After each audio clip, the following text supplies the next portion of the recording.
Good morning, everyone. I hope you have enjoyed the last few days.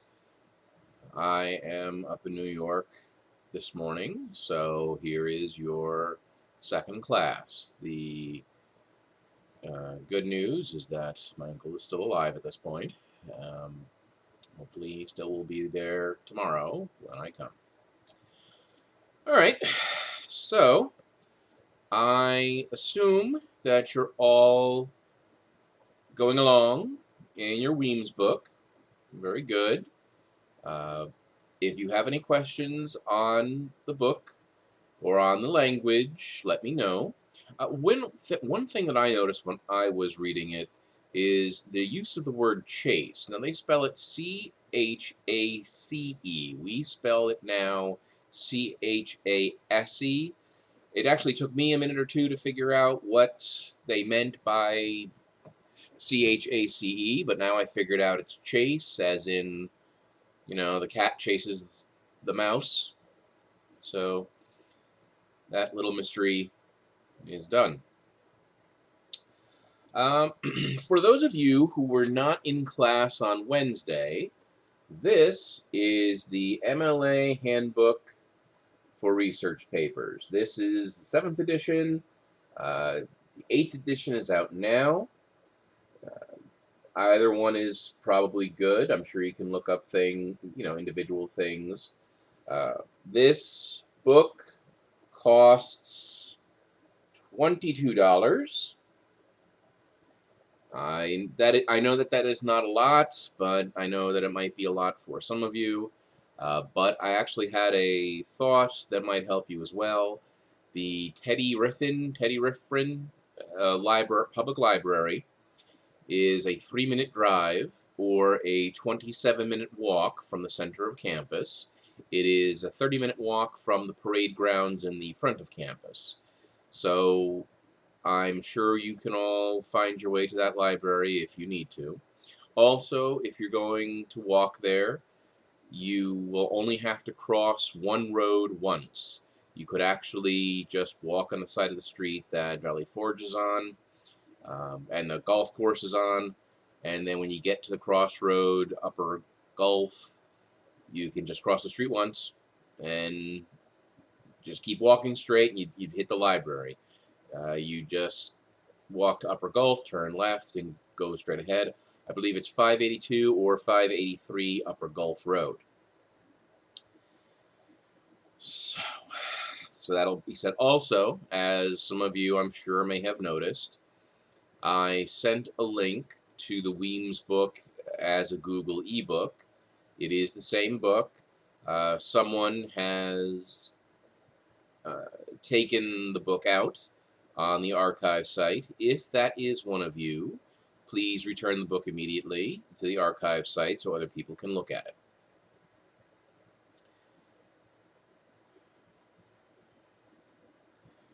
All right. So now, one other thing, and this is your assignment for the weekend. I'm going to give this early. And your assignment for the weekend is to work on your rough draft of your next paper. Originally, I had the rough draft uh, deadline of today, Friday the 28th, but life happens, and I'm not there, and I did not announce the rough draft deadline on Wednesday because I figured I was not going to be in class today, Friday. So work on your rough draft and bring it into class on Monday. And we're going to do much the same, although we're going to do a little bit more. I'm pretty sure that more is going to be warranted this time because it's longer and it's has more references, etc., etc. All right. So,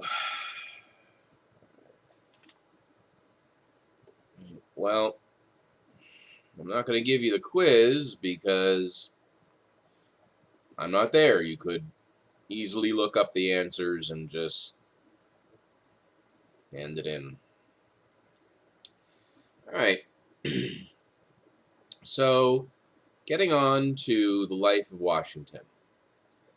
Something that I noticed in this book, and I thought was, I don't know, odd or unfortunate, I guess you could say, is when you get to page 59. Now, you may remember earlier uh, it mentioned servants, and we all know that they weren't servants, they were slave owners. They weren't there, they weren't paid.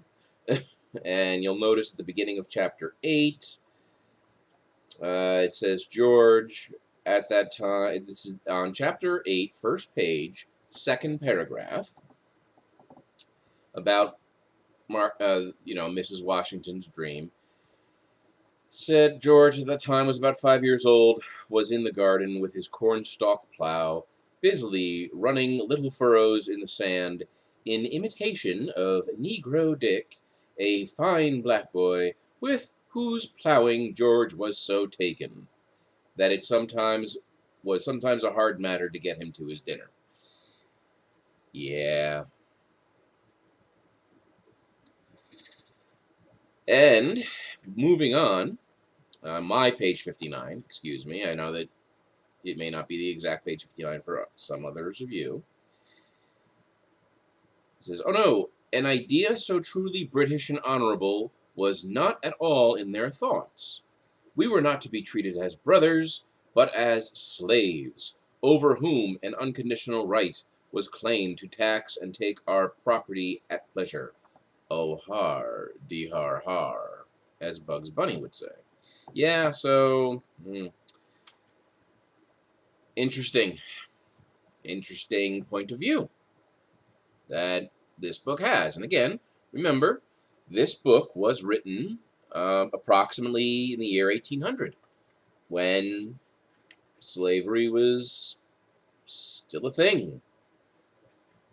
Let's see. It doesn't have the original date, but it does have dates for some of the illustrations in this book. It's 1817. So yeah, so quite interesting, I think. Now, there's something else that I thought was interesting that you may have noticed as well. I hope you did, or, well, maybe you did. Let's see. This is page 58, where they're discussing how they won the conflict and the American colonists treated the British soldiers like kings for having won, and how great American hospitality is. And that is something that actually kind of is still kind of in reflected today. Americans are known as, rude and internationally and all this, but we're also known as very friendly, very open type people. So, talking about how well we treated the soldiers on their homecoming. And this says, thus, American hospitality, by a strange perversion, had like to have poisoned American liberty. For from that time the British ministry began to look upon the Americans with an evil eye, and to devise ways and means to make us, quote, bear a part of their burdens, unquote. What does that sound like to you? Bear a part of their burdens. Sounds like maybe they should pay their fair share? That, oh yeah, well, those rich colonists, yeah, they're not paying enough. They, so kind of reflected in today's politics, isn't it? Now, later on, again, on my page 59, they're talking about Parliament, and Charles Townshend, to enforce the Stamp Act, cried out, Who are these Americans? Are they not our children, planted by our care, nourished by our indulgence, and protected by our arms? So they owe us, right? Kind of like those corporations who, are being told, we are being told nowadays that all corporations are somehow greedy and they all got it, you know, by negative business dealings, etc. So there's a lot of parallelisms here, which might be a little unpleasant. So, and here, as it continues, that when all the produce of these vast and fertile regions of America was poured into her England's beloved lap, and she, England, in return, not allowing us the trouble to make even a hobnail, heaped our families with all the necessities and elegancies of her ingenious artists. So there was a trade deal going on. We gave the raw materials and they processed it. And that was okay. That was fine. And that broke down, as you saw. Let's see.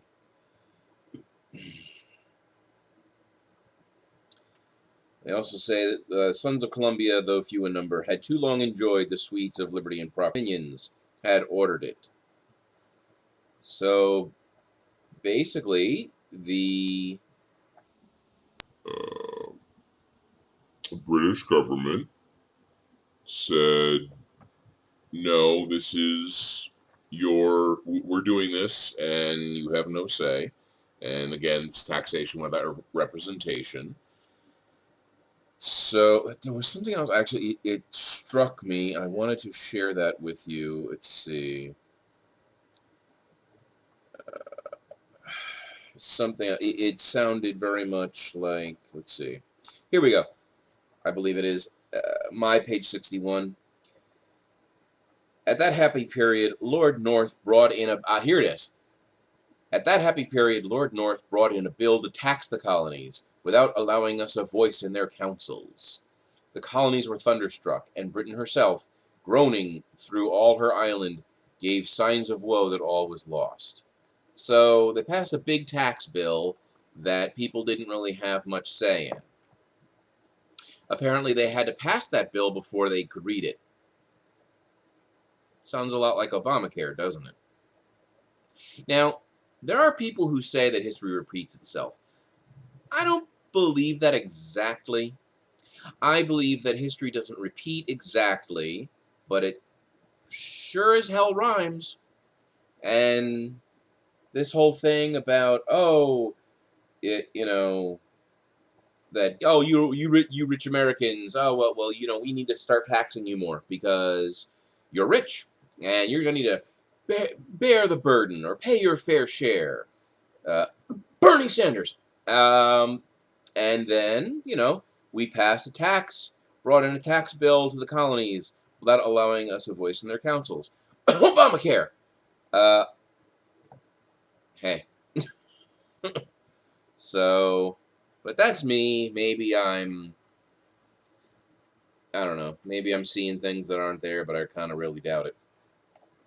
I mean, because remember, when Obamacare was challenged, it was challenged in the courts. That's the point where the Supreme Court, led by Judge John Linty Roberts, Linty because he's got to be in somebody's pocket, let it stand, let the individual mandate stand, and said it was a tax. So, yeah, it's a tax. We just tax you for being alive. Kind of like the stamp tax and, the intolerable acts and other things that I'm sure you might remember from high school history. So, I think, this book might be useful in more ways than one for your education of both the past and the present. Um, all right. Now, to go over a few things just because this is recorded and you might be able to get the information better, or be able to rewind. And again, for the benefit of those people who were not in class this Wednesday, and we went through the MLA a few times. Well, not a few. Went through a few things. Went through a few things in the MLA. One thing that we went over is to remember that there is no name and no page number in the top right-hand corner of the first page. All other pages, yes, but not the first page. And Microsoft Word has a very easy way to do this. You just hit a button. It's a checkbox. It says do something different on page 1, and you hit the checkbox, and you say yes, and then you just don't add anything in the field, and the header of the first page will be blank. So there you go. I have noticed that a few people, didn't put their name in the first one, but they still have the number or something of that nature. So there is that. And again, remember, when you quote, you are going to quote your source with an open parenthesis. I'm sorry, it's backwards for you. So open parentheses, and then you're going to write in there, Smith, because let's say Smith is the author, and then there's no comma, and then there's like page 3, and then close parentheses. So Smith 3, close parentheses. That's what you're going to do. And again, remember that you're going to put the period on the outside of the close of parenthesis. And this is even if the sentence that you're quoting ends. What you do is when you close the quote in text, this is all in text citation. When you close the quote in text citation, you change the period to a comma. And I am trying to find that page in MLA right now. Let's see, elaboration.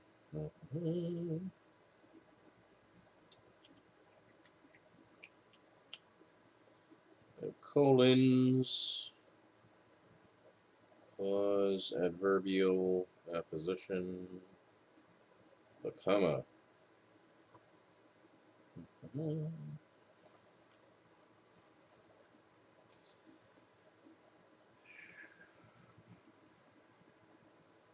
And of course, I can't find a good example of it. What are you going to do? Let's see. Languages other than ink. Quotations. Quotations.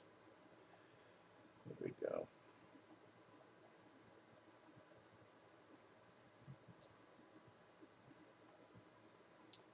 We have an added ellipsis. That's not going to help us.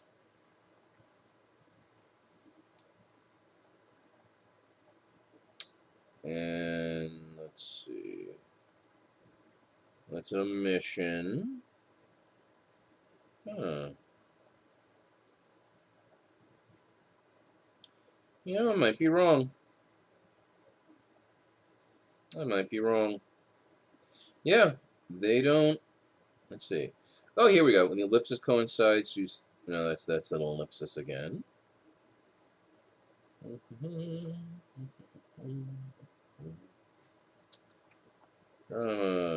Ellipsis.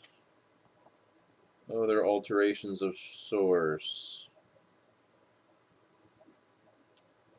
Punctuation with quotation.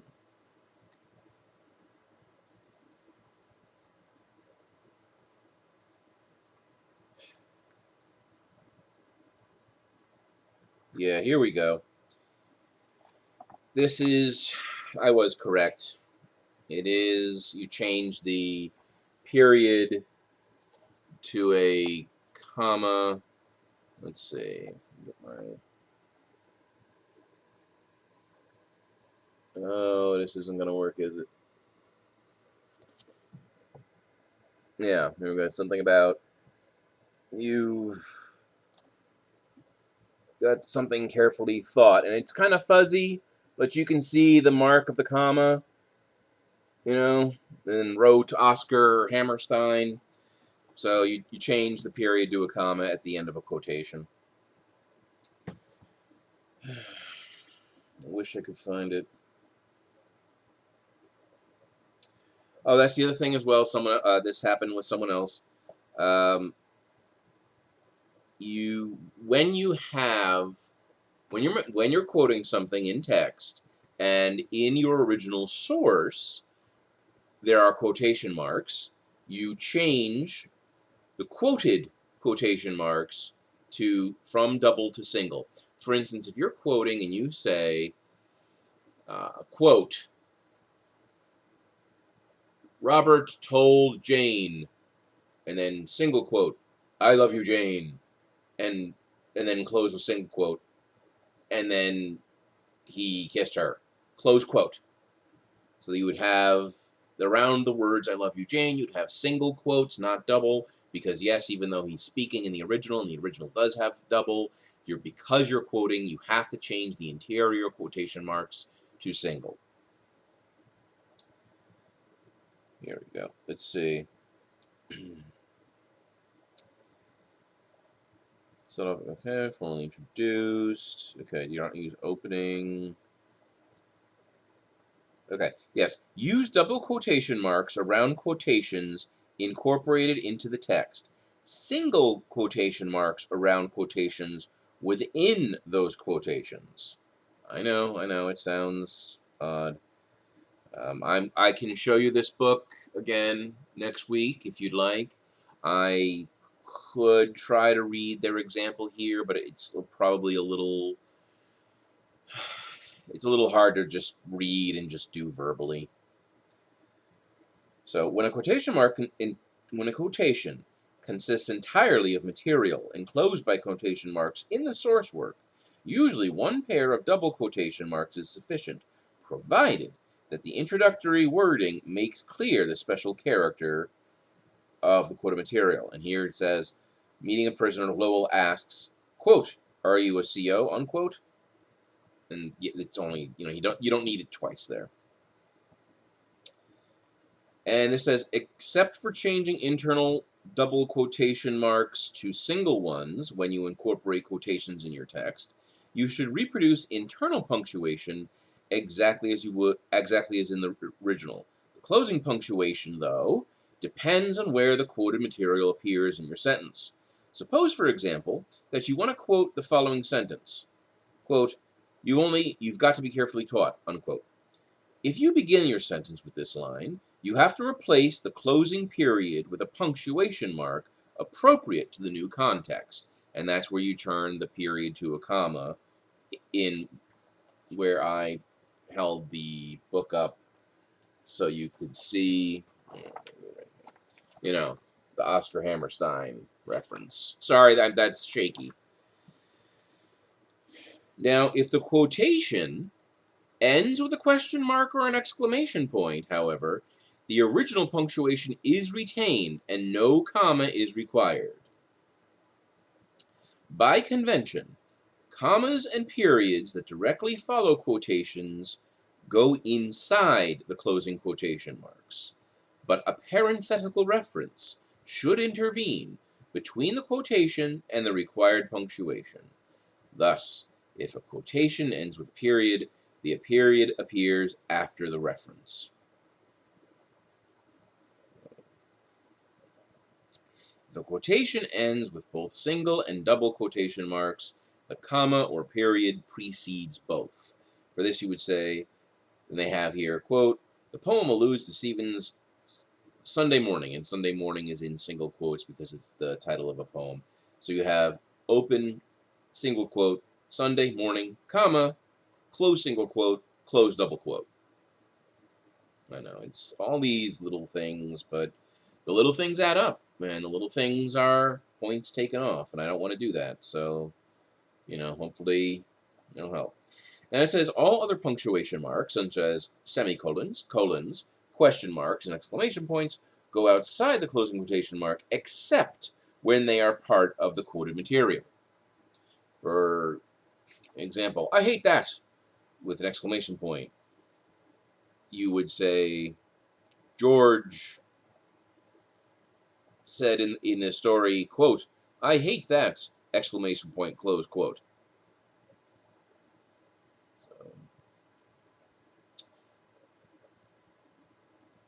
And however, if if you need to change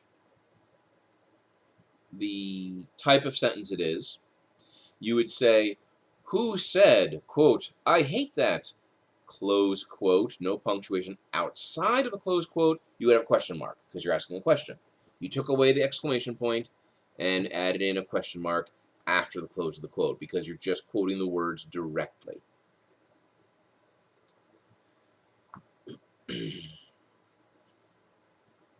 If a quotation ending with a question mark or an exclamation point concludes your sentence and requires a parenthetical reference, and they almost always do, retain the original punctuation within the quotation mark and follow with the reference and the sentence period outside of the quotation mark. Such as, George said, or George has been known to say, quote, I hate that, exclamation point, close quote. And then you open parentheses, Smith, 7, close parentheses, period. So you would know what page, what book you got it from. There's a lot of other rules, excuse me. There's a lot of other rules in this book that we can go over as time permits or whenever you want to if you want to ask me a question. So, all right, well, this is a little short, but it is 12:10 in the morning, and I have yet to do a lot of things, and I got to get myself together to go up to New York tomorrow. So I think I might I just don't think I have another 20 minutes. I mean, it's harder when there's no class in front of me to ask questions or etc. This is how it is. So, and all lessons are built a little bit short so that you can have questions and such.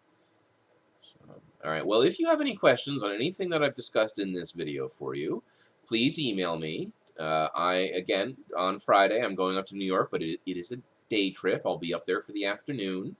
Well, it's a day trip. Basically, I'm leaving at 9, and I hope to be back home about 5 or 6 o'clock. So I should be able to get your emails and everything else like that. So if you have any questions about quotations, if you have any questions about formatting, if any questions about works cited, please share them with me. I'm more than happy to help you out in your understanding of things. All right, well, because I actually was kind of planned a little bit for being a little short today, I took 2 pieces of artwork that I have in the other room back there that I can show you. And this is artwork that is too large to scan on an 11 by 17 scanner. The first, oh, that's going to be a nice glare. Oh, hey, Inception, there's a little me right in there. Okay. The first is a Green Lantern. It is original from Joe Giella, and it's quite large, as you can see. It's very nice. I like it a lot. He has done this pose before. And the next one is Adam Strange, and I had Mr. Giella, I asked him to recreate the first page of the first Adam Strange story. So here you go with that. And this is quite large, as you can see. The frame's a little bit too big. But it's very beautiful. I enjoy it very much. And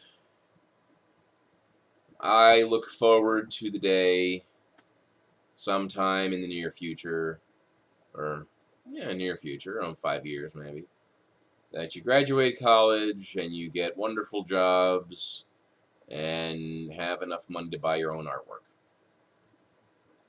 And then you can show me your artwork if you want. Okay, well, that's that. And yeah, I'm just seeing if there's anything I may have missed or anything I can add to the class. I want to make sure you are educationally satiated. You know, your brains are full from the lesson. That's it. Really, I can't really go on. I could go on. I could read Weems to you, but what's the point of that? Anyway. All right, well, thank you all very much. This is going to be a short class. I'm going to wrap this up now. Oh, great idea. I got a great idea. Okay, so again, remember to work on your rough draft, but this is about a 32-minute video. Class is 50 minutes. So with the remaining 18 minutes, what I want you to do is I want you to read your Weems book for 18 minutes. That's great. You got a couple extra minutes. You can read. You can get a little further in the book and such. So remember, try to read 10 pages of the Weems book every day. It'll knock it out pretty well. Remember to do your rough draft, your first draft. I mean, it's going to be rough, but make sure you do a draft. You can bring it in on Monday. I know that you may not have the 1,500 word limit yet, but that's okay. Again, it's a first pass. So, all right. So bring everything in on Monday, and I will see you all bright and early Monday morning. And best of luck. Thank you very much, and I will see you in a few days. Bye.